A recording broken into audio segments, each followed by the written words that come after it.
Good morning. Morning. Morning. How are you, Antonio? Good, Mita. And you? You How are things good? going? So the OCP summit is in Dublin this year, right? Yeah, Are right you going to here. be attending? You're in Dublin, I'm assuming. Yes, I'm in Dublin and I will be attending for sure. How about Nice. you? Are you coming? Oh, no such luck. No. Uh, Weather is improving though. A little bit less rainy, less cold.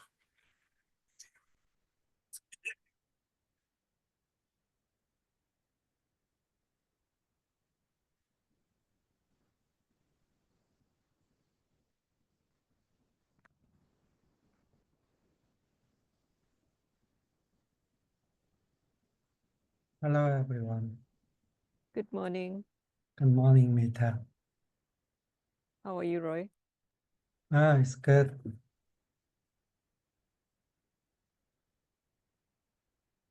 Roy, you are in the Bay Area, right? All right. Okay. I'm in the local. I think, Antonio, the only person you'll see from here is Anil, who's traveling. Yeah, he'll be for sure. Well, one of the other working groups, they send an email and some other people are coming for, Oh, I okay. think it's the cloud service model. I have a few Oh. people coming. How many of like what all working groups are you involved in? Right now I'm attending several, but I'm not fully engaged in a lot of them. Mostly cloud service model, fault management, and this one. But Okay. fault management, I can almost never make it. It's Friday, 10 p.m. Oh my God, Oh, yeah. it's the schedule is kidding me. I do read everything, but can't really attend the meeting. The Yeah. recordings are normally, I mean, previously when I looked for the recordings, I was not able to always find them. Have you been able to find them?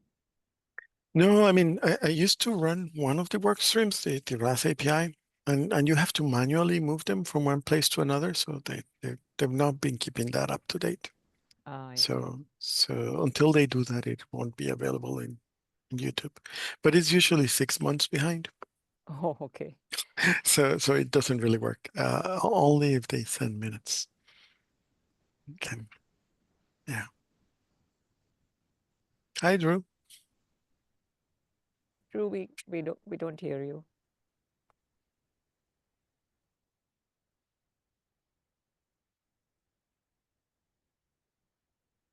Yeah, I had a computer update this morning, and so it took a little longer to get going than I thought. But and then it picks random mics because I have too many mics attached to this computer. So it was my headset. But anyway, good morning. Good morning. Hey, good morning. Sorry, I also joined late. I had some laptop replacement issues. It's like all hits at once. Today is the day. All right. Well, I think we probably want to pick up in the document where we left off, but I did want to mention um, last week we in the Friday meeting we discussed moving scenarios into um, kind of a common document. And so I started working on that a little bit. Now, what I mean by scenarios is that, or not really, I'm sorry, I'm trying to pull the notes up and talk. Um, so we noticed that in the main fault management doc, we're almost done with the in-band side of it. And the next thing to do is go through a bunch of scenarios where we walk through how the error flows work. And what we decided was that that's going to take a long time, and we don't necessarily need to hold the spec up while we do that. And the other thing that is interesting about that is that some of the scenarios cover multiple work streams, and multiple work streams might want to review them independently. So what we proposed was that we would make an independent document that was kind of like a table of contents that would link to a bunch of scenarios, and the scenarios would be a little bit more standalone, and we just kind of link them together so we can reference them wherever we need to. I think and you guys keep me honest here, but that's kind of what I thought was happening. Yeah, that's right. One of the thoughts around that approach was that folks have their specific use cases or deployment models and have a lot of good insights in those models or use cases, and they can work as a smaller group to illustrate, describe how this works for what they want to use it for with the like-minded people, and that becomes a standalone kind of white paper or kind of thing which all the specs, all the different work groups can point to.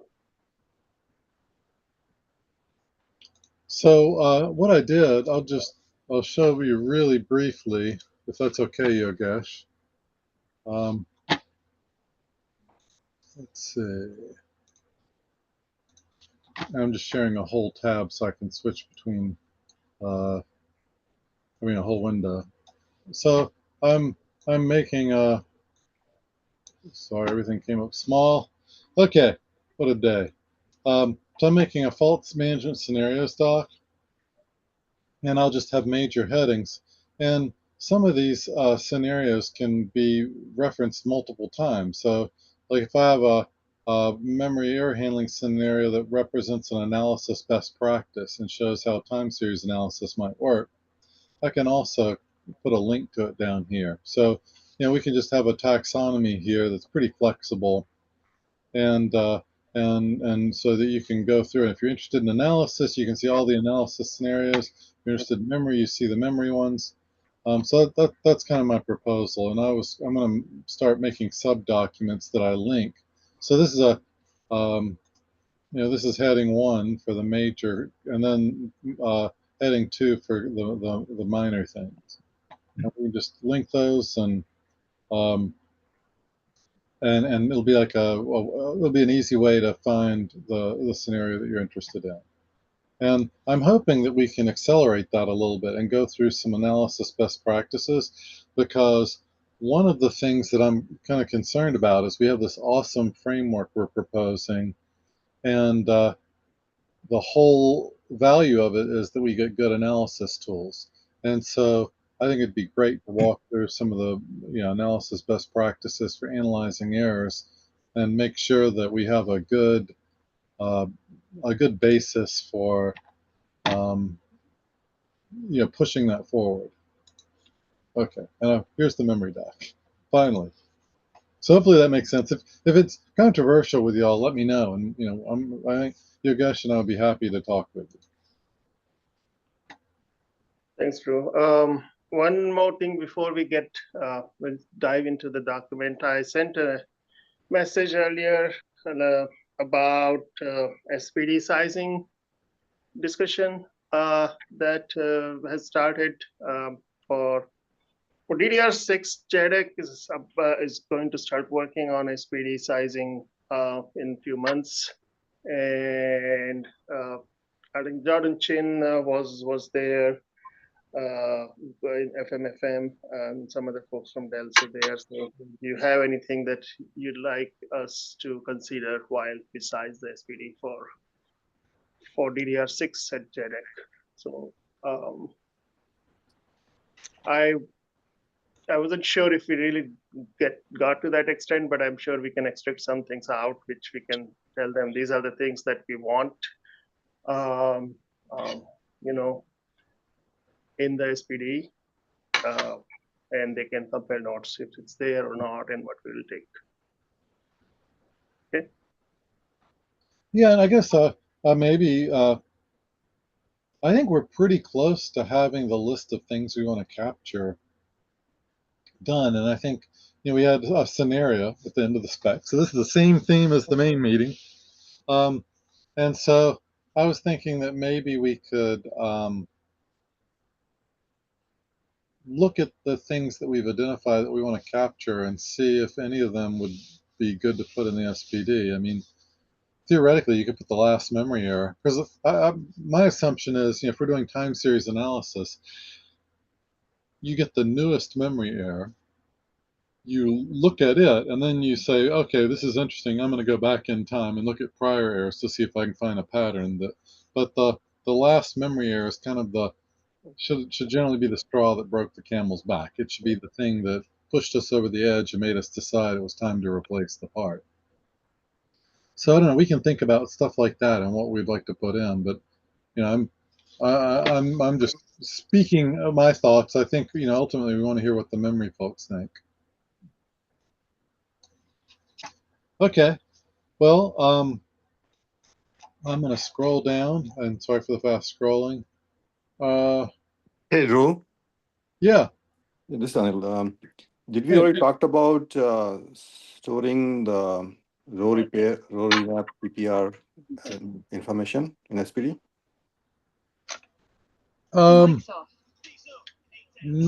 Hold on, my speaker. You triggered my speaker, and it's playing random things.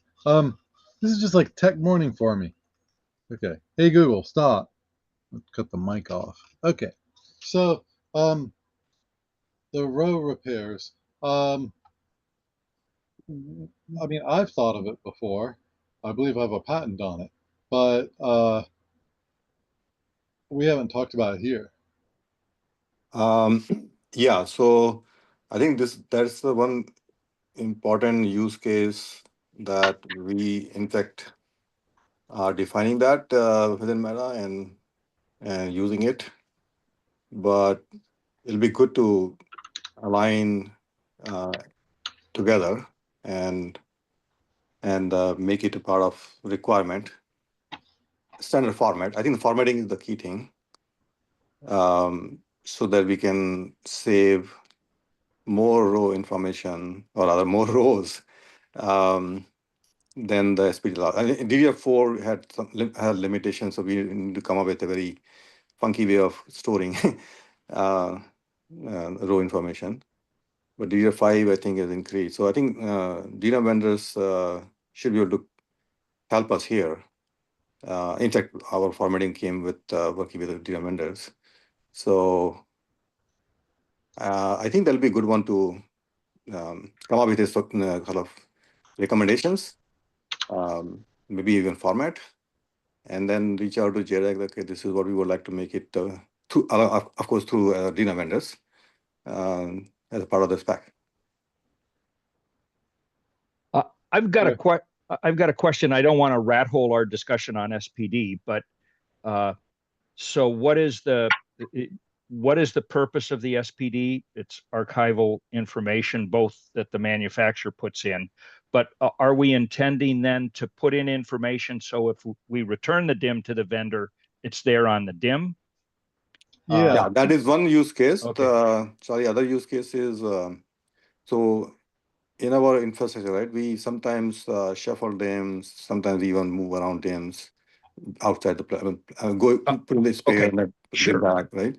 Right. So we want to make sure that any rows that were bad before and got repaired either through soft PPR, hard PPR, the information stays with the DIM.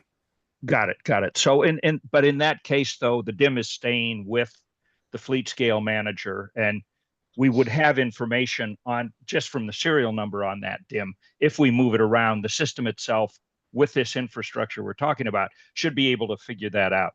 What I'm concerned with is that the SPD space is limited. If we make the SPD bigger, it's going to make the DIM more expensive, and the DRAM vendors are going to push back on that. So it's kind of what's the information that's really needed in the SPD versus what can be kept at the system level. Absolutely. I think that that's an important point. And as a part of this initiative, we are not going to request more space in EEPROM. We want to use the existing space already available and optimize that. That's why this formatting will be useful so that we can define that optimized format. Okay, Well, got it. Actually, I don't know. We can't assume any of that. I mean, the price of storage is going down, and so the trade-off always becomes what's the value of the data versus what's the cost of the additional space. And so we just have to have that discussion. Yeah. Right. That's also a very important point, right? Yeah, I don't Yep. want to assume anything. We just Yeah. have to have the discussion, and then ultimately the memory vendors need to kind of guide that, because they're the most in tune with those costs and the value. So Right. And some recommendations also we should brainstorm and think about, okay, should we use that for soft PPR or hard PPR or both, right? Like today we are doing it for hard PPR. Soft PPR, we keep it with the platform, EEPROM. So yeah, those kind of details we should brainstorm and then come up with a recommendation. okay. So I thought And we then started talking about this, and at the end of this document, there actually is, the content we were talking about before. So we could use that as a starting point.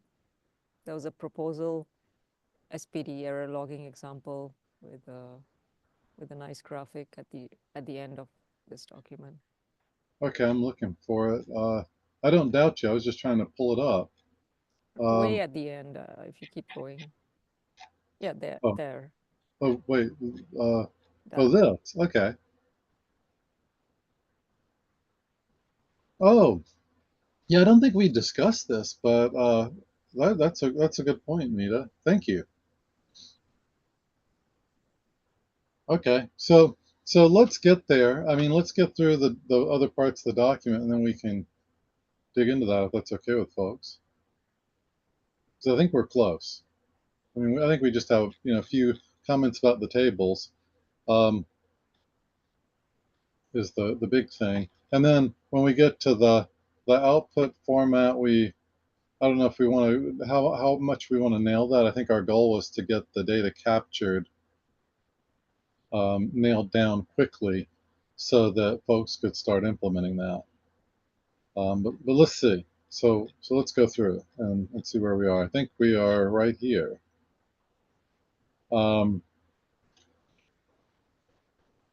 So column can be removed. I think that's fine with me.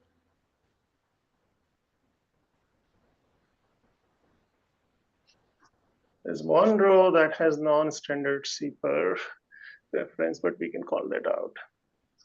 Well, but actually, it's a field in the CPER, but still points to CPER. Yeah, I mean the ECS registers maybe like I've seen some things that have hardware assistance for ECS register reading, and those things may not capture it in a standard format either. I mean, but we translate it to something when we decode it. So I don't really care about the CPER details. What I care about is that we decode it consistently.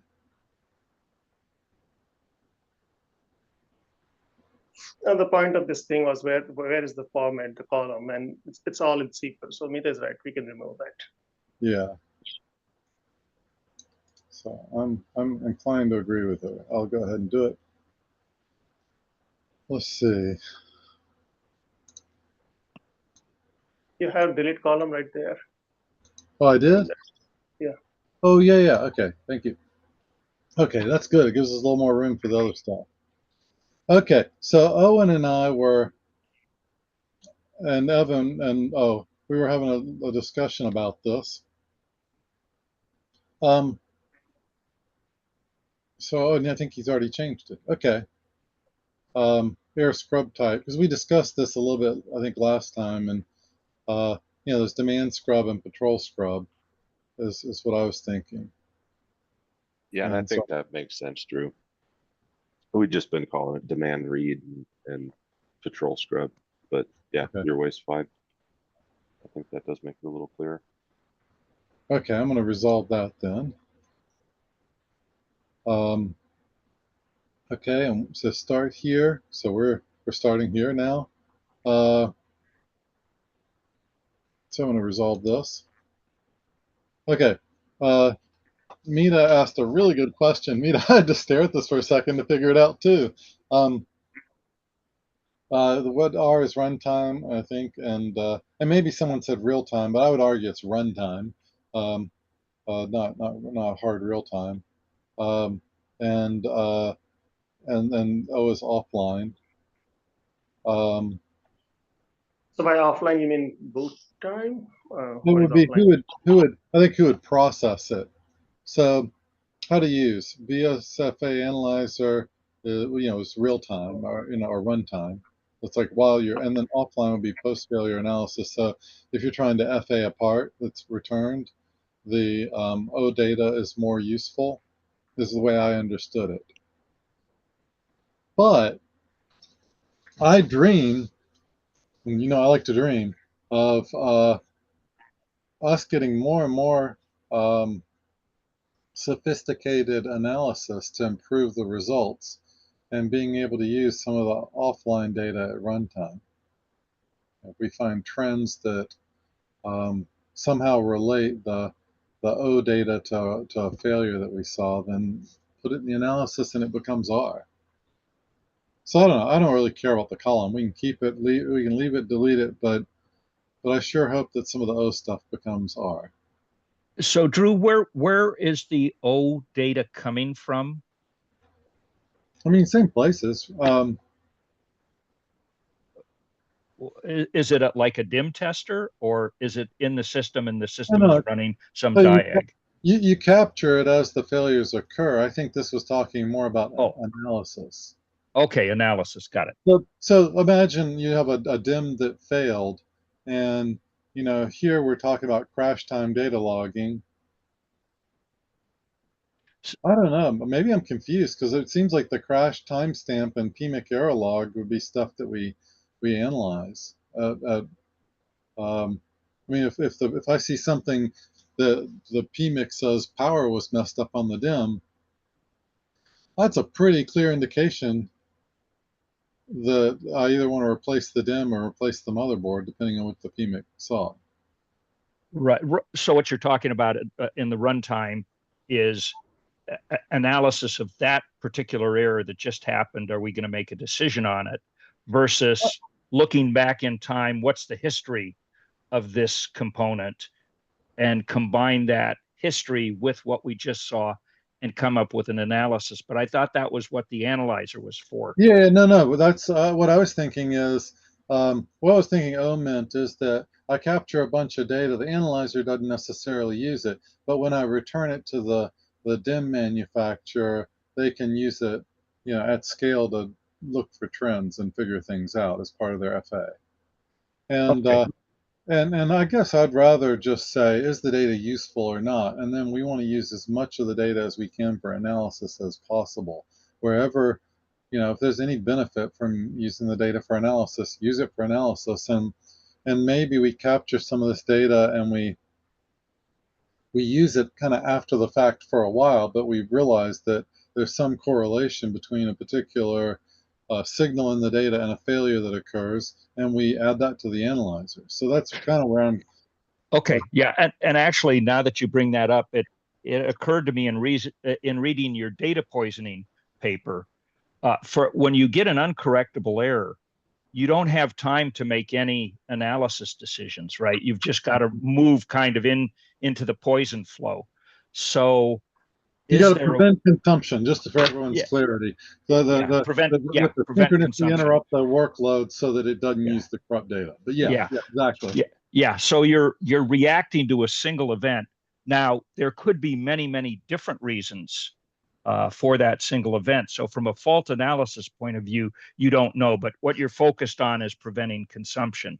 But that once you've prevented the consumption, is there further action you could take, like offline the page or remove the DIM or stuff like that? Yeah. Absolutely. And in fact, I would say, hey, the OS probably just doesn't use the page because it knows it just consumed poison from it.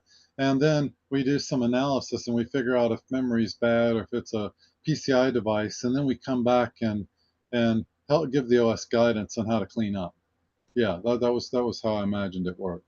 Okay. Because the cleanup may say you have poison in that page in memory, and so you have to clear it before you use it again, or you're just going to consume poison. But you don't know if the memory is causing the poison. There's no point in clearing it. But if the poison was from somewhere else, you can tell the OS, hey, we've analyzed the error. We know where the fault is. It is safe to clear the poison. You can use this page again.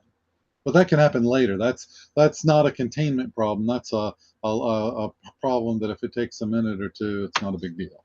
Right. But anyway, back to this column. I don't have a strong opinion about the column other than I'd like to use as much data as I can to get the best answer possible.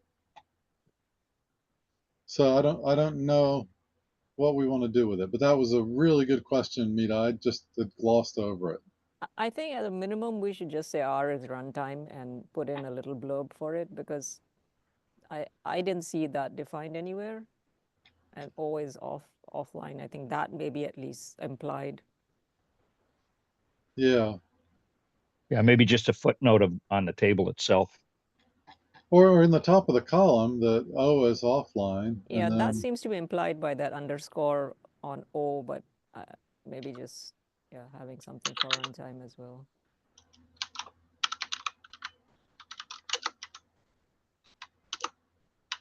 something like that.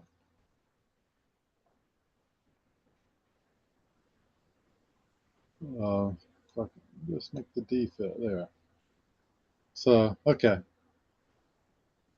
Oh, and I'll do the same thing.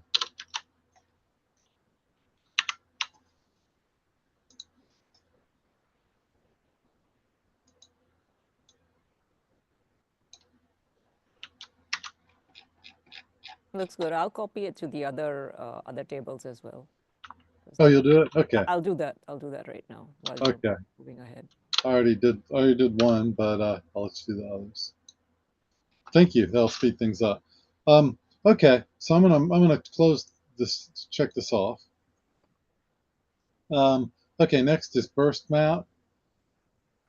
I like that name. That's actually pretty good. Any objection to that name in the decoding?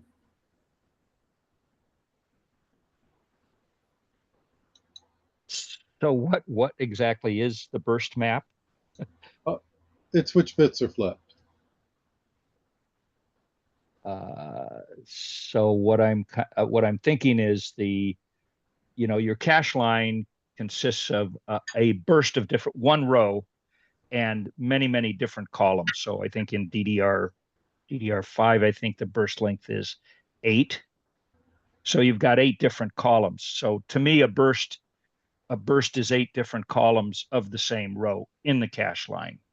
Well, we're talking about the DQs.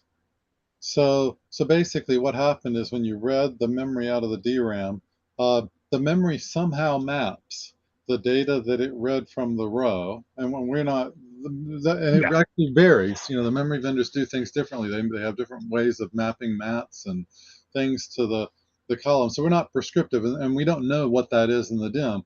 But what we do know is that the DQs there are so many DQs, and they each send out something on each burst, and for the burst length. And so that's why he says burst map. It's just, this is about the DQs that are flipped, and then the memory vendors have to, knowing their part, map the flipped bits that were seen on the DQ interface to the chip to where on the chip the problem was.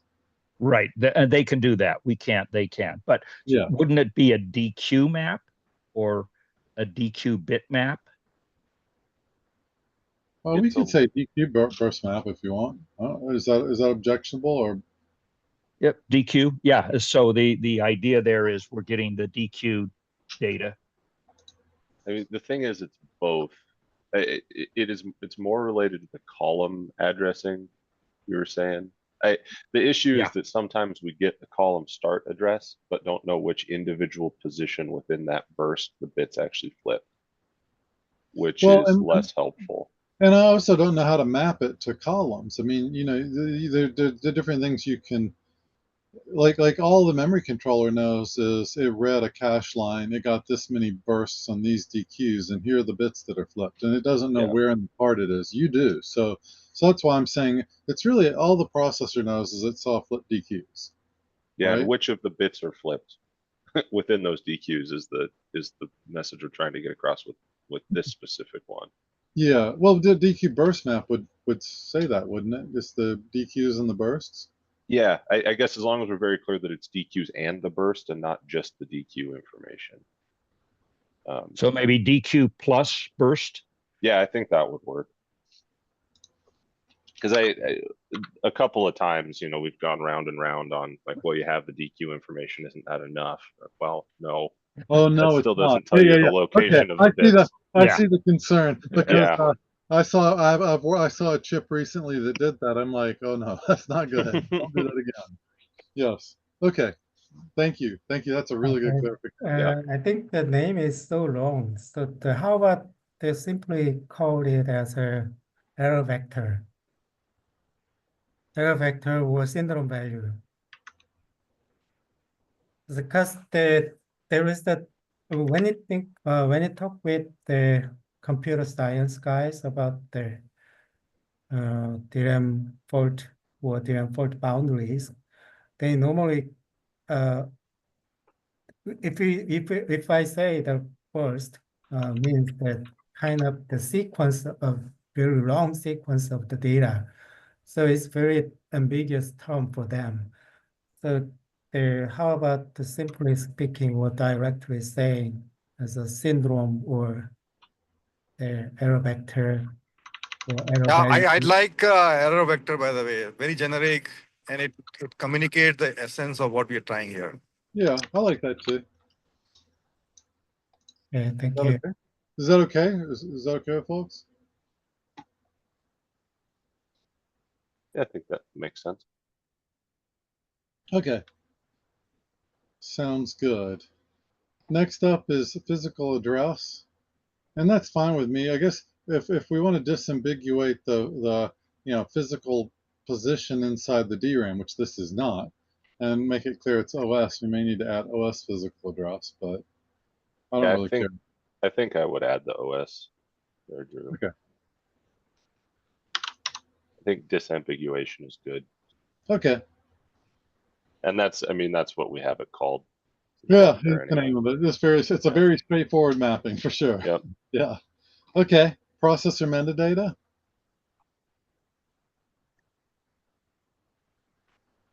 Sounds fine to me.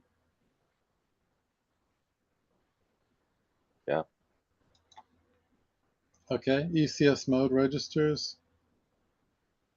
That seems pretty simple and straightforward.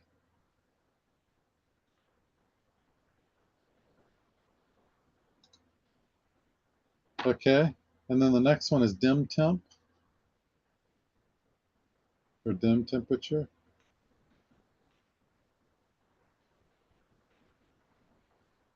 Do we want to spell out temperature? I don't know that it matters. I mean, temp is it could be temporary or temperature, but I think in the context of memory errors, I would expect dim temperature, but I don't really care. Yeah. If you prefer that, I'll make it dim temperature. I think I'm okay with dim temp. Any objection to it? I'll accept it. Okay, next is PMIC runtime registers. That seems really straightforward to me too.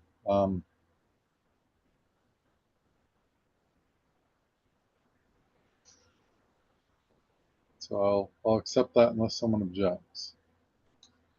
And I'm just curious. Okay, there's nothing in the table if I scroll over. Okay. Okay. And Mita observed very accurately that log format could be removed because it's empty. So it's especially not useful here. Thank you, Mita. You have fresh eyes to find the things that we just gloss over. It's awesome. Okay. So then, and this is crash time data logging. So we have system crash DT and OS crash DT and uptime.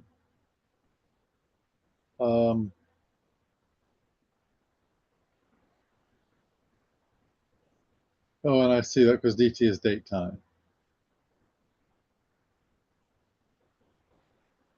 I'm going to scroll up briefly and see what we called the other timestamps.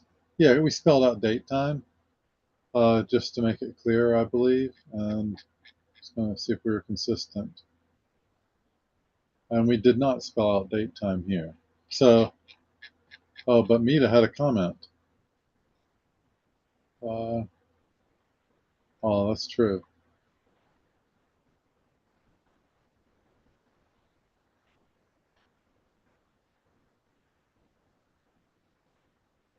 Okay, I'm sorry to swerve us back up. I was just checking to see if timestamps are consistent. But while we're here, I Yes, think what sorry, I'd like. this comment was, I think, a couple of weeks back, but No, but it's right on. It's still a good comment.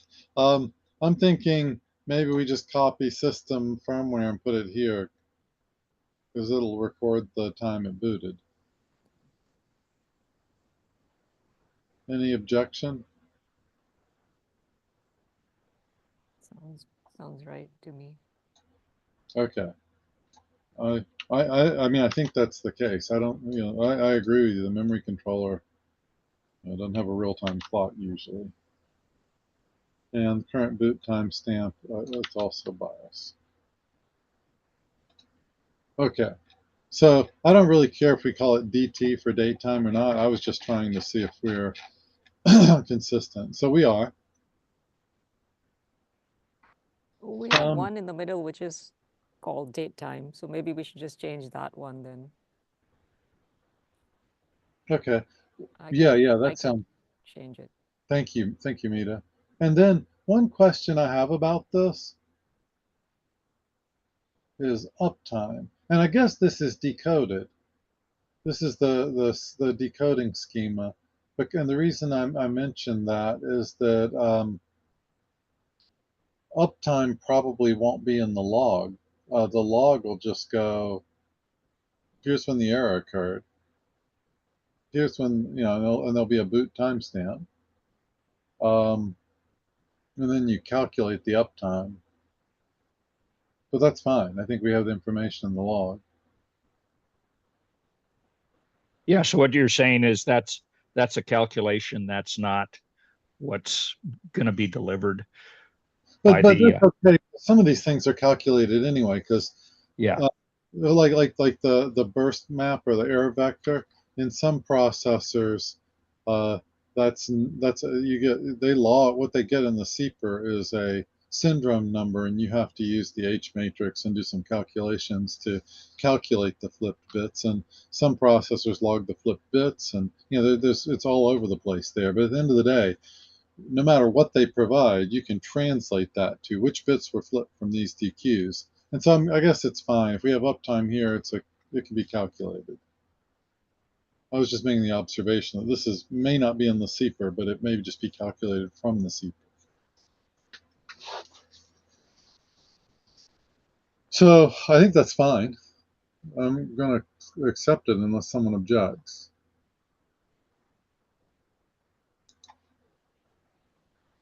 Okay, PMIC crash registers. Seems like a good name.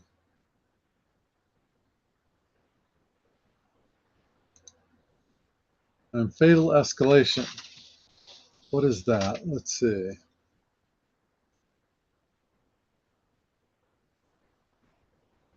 What's a cap fatal error? Does anyone remember? Will be command address parity. Yeah, that is, but what's fatal? Command address parity. So command address parity error, except DDR4, other places it's a fatal error. Yeah, that makes sense. Just an example.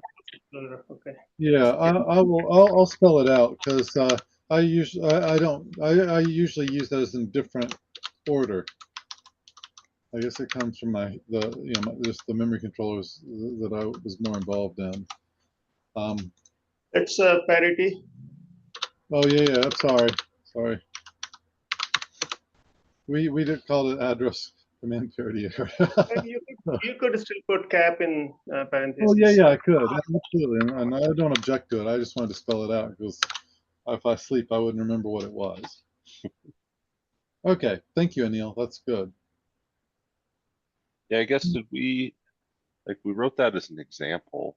We have other fatal error Yeah, escalation types here. just a PG, example Yeah. doc, right? So that's fine. I mean, push the EG to next line, maybe, Drew. Yeah, so it's more clear.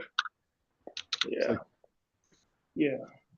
okay, sure. Yeah. I mean, it's just an example, and that's so it's not the only one when it's an example. But what does the escalation mean about that? Like, if it's a fatal error, it was like if a command out of disparity error is fatal, it's not escalated to fatal. It just is fatal. So I'm not pushing back. I'm just trying to understand why the word escalation is here. I think the context here is that from a DRAM point of view, they just wiggle the signal, the parity signal, right? The pin or error pin, I forgot now. But then how does it escalate to a fatal error is controller specific or SOC specific. So the context here is to make sure that is actually in turn escalated to a fatal error. I mean, it's just treated as a fatal error, though. It's Right. not like escalate. There's a specific thing about escalation. It implies that that you had to do something more drastic for some reason than you normally would, and so Yeah. a PCI device that doesn't handle poison, well, you escalate poison TLPs to fatal, and then DPC triggers, right? But I don't think we're escalating here. I think it just is fatal. That's I think it's a context, right? If you look at from a DRAM context point of view, DRAM doesn't escalate anything on its own. It just signal, hey, I saw a parity error, right? It's just a pin. The escalation actually happens after that. So from DRAM point of view, they will say escalate it to a fatal. But my point is that escalation I implies think escalation is the keyword there. It's just a signaling of fatal error, really. Yeah, it's just fatal.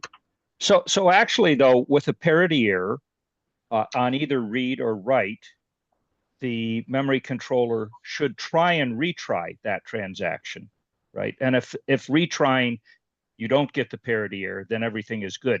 If you retry and still get the parity error, then the memory controller is going to have to do something. But you you trigger a fatal error, but it's not that you're doing anything special to make it fatal. The word escalation just means you did something extra special that you normally wouldn't do. But we normally treat a command address parity fatal, so it's not an escalation. That's my heartache. But why should it be fatal if it was a transient bit flip on the command address and you retry and it's good? Yeah, I can talk about that. There is a little bit of a confusion in the industry also. So when a command address, I don't know how much time you have. Command address parity is detected by the DRAM. In DDR4, there was a feature added where they will actually drop that packet, that request. Right, which is good. Right. So now, and then signal it. So now the thing is, there are a lot of transactions already in the pipeline, the buffer. So the controller has to now rewind that in order to retry. Okay. So in DDR4, it was feasible, but DDR5, that feature was removed. Therefore, DRAM vendor will still commit. So I mean, in the DRAM, that request will be still committed. Means whatever if the command address parity error detected, that means the data may be saved on some other random address. So it's a data corruption issue. Or if you read, it'll go read from somebody else, right? Some other address.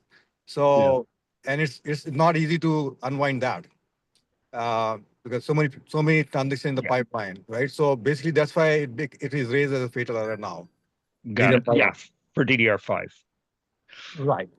Okay. DDR5, DDR6. I mean, I was trying a JEDEC to. I would like to bring back, but it looks like it's getting harder and harder. Well, the DDR6 task group is meeting today and tomorrow, so now is the time to get that put back in, and I'll be at that meeting, so I'll raise that point. Sure. Yeah. I'll see if I can reach out to anyone on our side that helps. And Sean, if you reach out to Rob Sprinkle, I think if you're interested, and and getting this to be retried, you can reach out to Rob, and Rob can maybe help. Okay, so I'm just going to remove the word escalation because I just think it's a fatal error. And I like to just make this fatal error. And then that just tells you it's worse than a run-of-the-mill crash. That there was data corruption that couldn't be contained. Tom, But question in that case what though. about So if the transport for all of these is SEPA records, aren't you just gonna have an error severity record for fatal in the record header? Yeah, this is how it's decoded. So the memory Oh, right. you're asking is decoded with standard fields so that no matter who logs it, because the processor's logging structures are significantly different. There's no standard in the memory controller, and that's a difficult thing, is to make some memory controller design read a CPR spec and follow it. But if we capture the right data, then we can decode it into a consistent format for the memory vendors to interpret. And that's kind of beautiful because now it doesn't have to be an Intel or AMD memory controller. It can be a Synopsys memory controller. It can be a Cadence memory controller. It can be anything. So is this just a fatal error flag? Is that what it is? I think so. Okay. I mean, if it's truly escalated, then that's fine. But that's why I was probing so hard, is that, if it's a fatal error from the start, from the memory controller's point of view, it wasn't escalated. Now, if we decide to do something special for certain errors and say, well, we had a bug in the memory controller, or, we don't trust this to work quite right, and we're going to escalate it to fatal, that's worth noting, that it was a fatal error that normally wouldn't be fatal, and we suddenly decided to make it fatal. But the example given was, like as Anil described it, it's always fatal. Like, that's just what happens on DDR5. And this is a DDR5 spec, by the way. So because of that, I'm just pushing back on escalation. Escalation's confusing. Yeah, I agree with that. Can we just add a qualification, like every other item has it, like PMake error log or crash timestamp? Can we just call it a fatal error flag in the description, not necessarily in the JSON schema ID? Sure.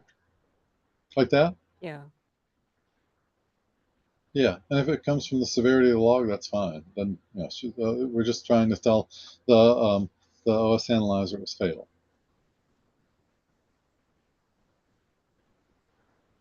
Cool. And the interesting thing about this is, with command address parity, it's not a data corruption, it's a header corruption. In other words, you have a transaction that you don't know where it went. It's not something you can poison, because with poison, it was this address that's poisoned. Here's a poisoned cache line. But I can't say that because, like as Anil was describing, if the write went to some random place in memory, I don't know where it went anymore. So that's not poisonable. So that's why this is fatal, just in case people are wondering. And Anil, I know you understand that, but I'm just make sure everyone's clear. Okay, thank you. That was actually, I learned a few things today. Okay, so next up is the output of the DFA, and I'm just going to accept. Yeah, this is good cleanup. So I'm just going to accept the grammar stuff, and we can then just read it, because Mita, your cleanup is pretty good. I've already glanced at it. Okay, so let's read this paragraph now and make sure we don't see any issues. But I think, I like your cleanup.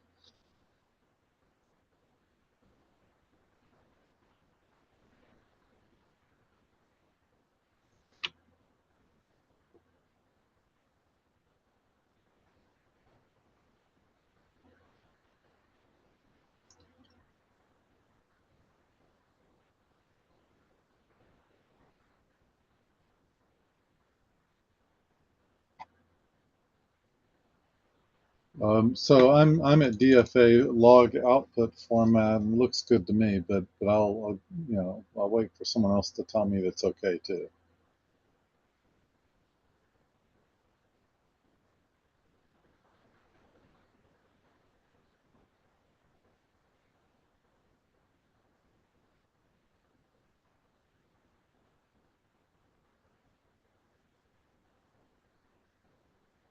So any objections? Oh, I'm going to accept this comment. Okay. Okay, I'm going to move on then. DFA log output format. So,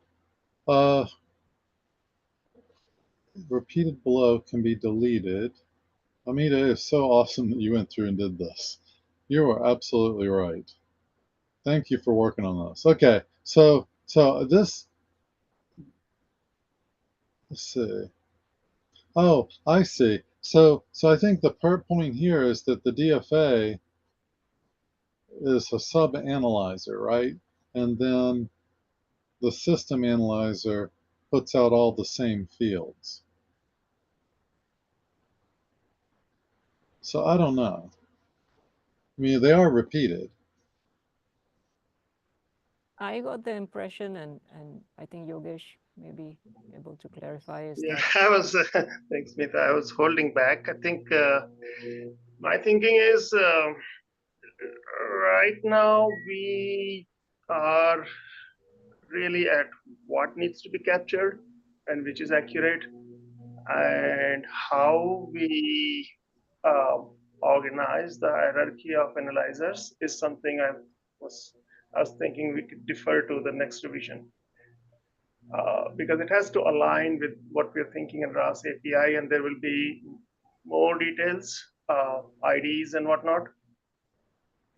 That's what I was thinking. So from the perspective of what needs to be captured, I think it is accurate, but your point is this is repetition of what is in the top level, right? Okay, so repeated above. Yeah. No, not just that. Like you're saying, if this is the first level analyzer log or whatever, and then it is captured by a higher level system level analyzer, which wraps this in. There's this information in two places. That's Oh, and kind of what actually, I. it is inferred. It's inferred that, yeah, because if the top level can expose it, it's inferred quite well that the intermediate analyzer sees it, for sure. Because it can't make stuff up out of thin air. That's true. Yeah. Okay. So I don't see that as problematic right now. Only thing is we had to, in the next revision, figure out as we settle on the IDs, what IDs will be part of which analyzer. That's the next step which we will do. But I don't think we need to gate this revision with that discussion. Okay, so I'm going to label this finished reviewing tables of data to capture. This is going to be the name of this version. And then I can delete this. If someone wants to come get it, it'll be in that named version. So I think I'm hearing a proposal. We just delete this for the time being. Am I hearing you correct? Okay, I see. My thinking, Drew, I guess, Mita, do we have all of this captured in the system fault analyzer below? It did look to me like that. Maybe I can. When you're putting me on the spot, okay, I didn't go like No, word by word. I know a lot of it would be repeated, and that was kind of intentional. I think the original thinking, Drew, and how we ended up with this kind of separate section was just having the ability of the DRAM fault analyzer to kind of directly expose these recommendations without necessarily being gated by the system fault analyzer.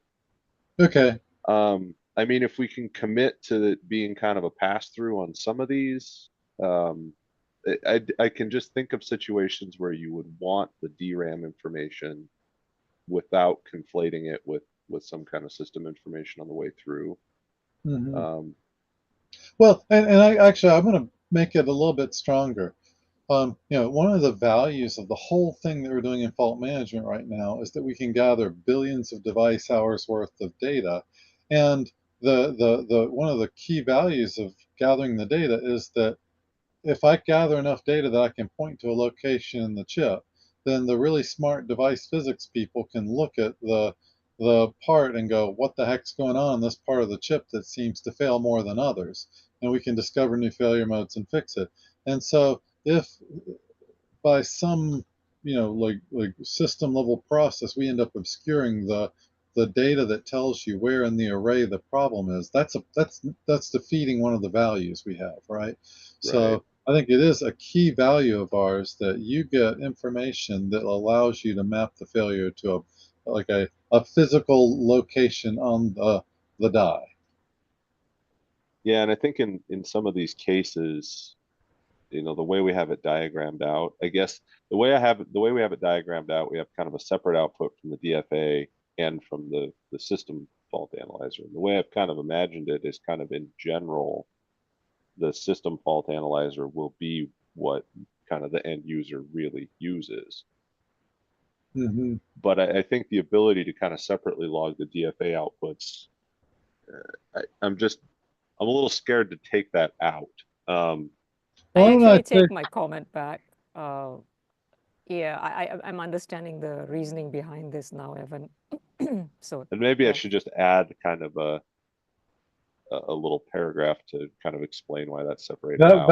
I think that would be really valuable. The other thing I'd like to say is that perhaps we mark this as a preliminary, like we just call this a preliminary version of the output that will be updated in the next version of the spec, so that it doesn't hold up releasing the spec.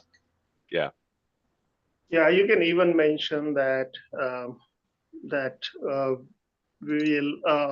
next revision will have compliance with the RAS API specification, right?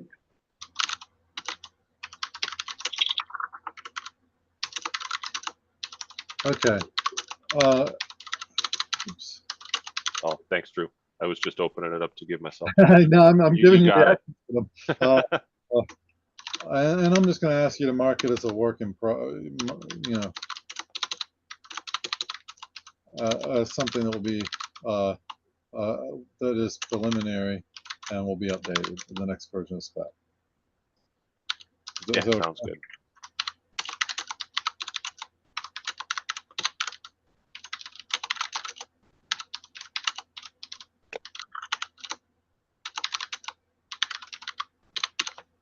Okay.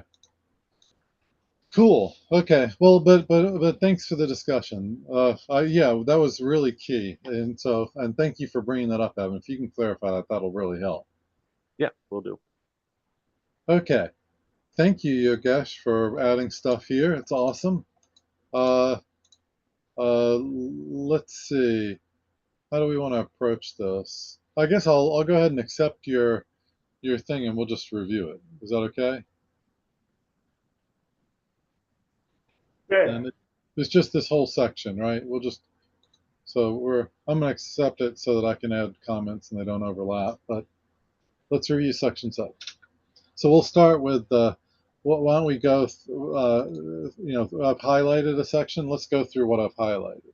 So we're at time, actually. It Oh seems like gosh, we are. good time to like keep it for the next. Good color.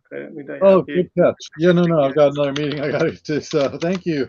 I'm having fun. This is great. We're making such good progress. Okay. Okay, I added a comment, and we'll pick up here, and what I'll do is just highlight this yellow. Whoops, I meant to highlight yellow. Okay, so it'll be easy to find. So we'll pick up here next time. All right. Hey, thank you, everyone. I think we're getting pretty close, and I'm proposing we move these flow examples into that other doc. And so what I would like to do is just maybe reference the flow examples doc and say you can go here and get them. And then what we can do is submit this spec and work on the flow examples in parallel and not hold it up. So yeah, it would be perfect if we can release the flow example as a standalone contribution at the same time. So when we have reference, that is also contributed. Okay, I'll work on that then. I'll work on getting that into a separate doc and getting it ready for review. Okay. Thank you. Thank you. Appreciate the work, everyone. This is good. Thank you. See you all next Thanks. Yep. Bye. See ya.